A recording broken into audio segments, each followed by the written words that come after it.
It's been 10 long years since I've hung up my fez and sailed out on the stand of war. Currently taking a break. You can only go so long without your favorite chair. Especially in my case. Becoming an insomniac was inevitable, seeing as I spent 30 years in the basement every night.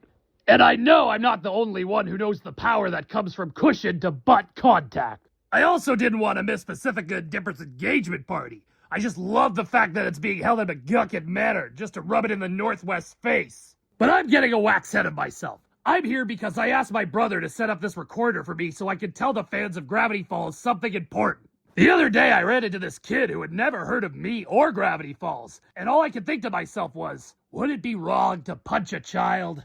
The Gravity Falls fandom has reached new heights with each passing year, and yet so many people don't know what it is.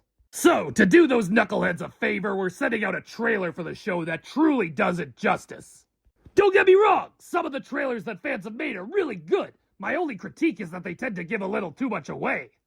Everyone can agree that, like this shack, people keep coming back for the mystery. Personally, I've had my fill. I have enough questions that keep me up at night to last a lifetime.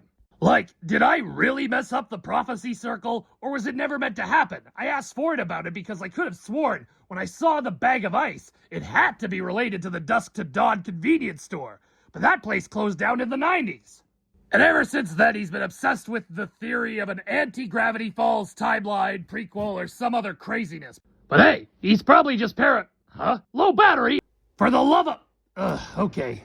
There's gotta be some double A's in one of these drawers. It's too dark in here. Just gonna open the window. Oh, God! As I was saying, at first glance, this show looks as soft and innocent as my orthopedic back pillow. But just like that pillow, if you take a closer look, you'll end up with reactions like this.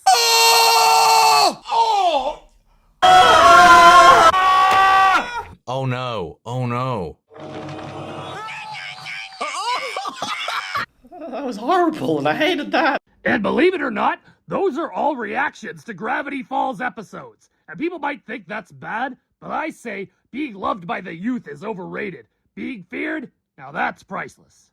But remember, I'm not the one to blame for any of this. Heck, most of my life I believed I wouldn't amount to anything. There was a time I thought the only thing on my tombstone would be Crooked Grifter. And I thought my dad was harsh. But now I see it wasn't harsh, it was Hirsch. Everything in my life has been thanks to the beautifully wired mind of Alex Hirsch. He created something so different and special that it is still praised to this day.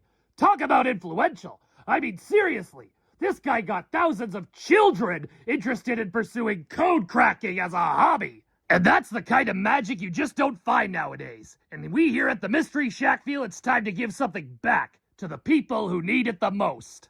To the scavenger hunters who saw it through to the end, thank you. To everyone who patiently waited for that one website only for it to crash due to the overwhelming number of users, thank you. To the reactors out there who recoiled in terror only to find themselves at the edge of their seats minutes later, thank you. To everyone who tackled the puzzles, the codes, the theories, the subtle jokes, thank you. And most of all, thank you, Alex. Seeing as I came from your mind, I can guess the kind of turmoil you went through to make this world. The sleepless nights, the deadlines, the restrictions, and of course, the dedication. I know there was a moment there where making a second season was your worst nightmare, but you stuck to it and gave a lot of weirdos out there exactly what they needed. And I can say with certainty, your creation is the gift that keeps on giving. So I'll end things with this. When the world feels 3 lines shy of Weirdmageddon, just remember that something weird might just be something familiar viewed from a different angle. And hey, nothing is set in stone, except for the rock that looks like a face. There's always a chance we'll meet again.